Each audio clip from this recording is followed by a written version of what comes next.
పునరుద్ధానములో పరలోక జీవితం. లూకా సువార్త 20:27 నుండి 40 వరకు. నేటి సువార్తలో పునరుద్ధానము గురించిన ప్రశ్నకు యేసు సమాధానము కనిపిస్తుంది. కొందరు సద్దుకయ్యులు యేసు వద్దకు వచ్చారు. వారు పునరుద్ధానమును విశ్వసింపరు.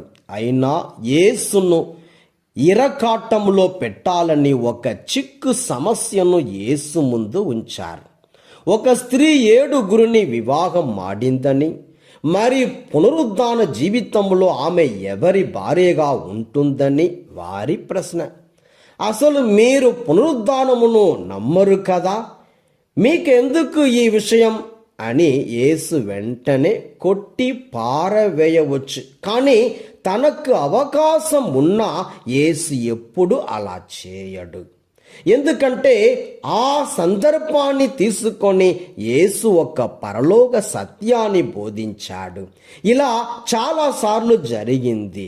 ఇప్పుడు కూడా యేసు వివాహము అనే సమస్య ఉత్థాన జీవితంలో ఉండదు అని, ఉత్థాన జీవితం అనేది దైవ జీవితంలో భాగం పొందడమని, మరణించి లేచిన తరువాత వారు దూతలుగా దేవుని బిడ్డలుగా ఉండిపోతారని యేసు పరమ రహస్యాన్ని విదితం చేశాడు.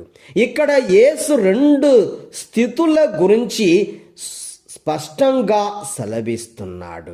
ఈ జీవితము, రానున్న జీవితము, ఈ జీవితము పూర్తిగా మారిపోతుంది. ఈ జీవిత విధానము తీరు తెన్నులు విప్లవాత్మక మార్పును పొందుతాయి. రానున్న జీవితము శాశ్వతమైనది. అందులో ఇహలోక ఆలోచనలకు తావు లేదు. మది నిండా పరలోక మహిమ, హృది నిండా నిత్యానందము. ఇవి తప్ప ఇంకో బంధానికి ఆస్కారం లేదు. యేసు ఈ సత్యాన్ని తెలుపుటకు వారు విశ్వసించే పూర్వ నిబంధన నుండి నిర్గమకాండం 3:6 ఈ విషయానికి ఒక నిరూపణ ఇచ్చాడు. దేవుడు జీవితులకే కానీ మృతులకు దేవుడు కాడు. ఏలైనా ఆయన దృష్టికి అందరూ సజీవులే.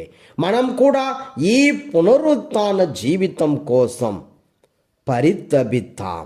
ఈ లోక విషయాలకు స్వస్తి